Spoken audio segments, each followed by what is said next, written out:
দুপুরের শুভেচ্ছা জানাই সবাইকে। আজকে আমি একটু স্যালাড কেটে রেখে দিয়েছি।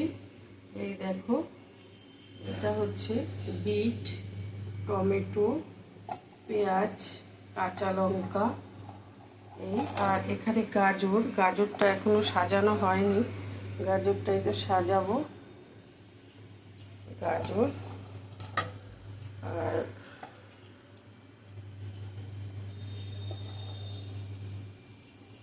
আর এখানে রান্না করে রেখেছি পালং শাক, আর এটা হচ্ছে মসুর ডাল, আর এই দেখো ভাতটা হচ্ছে,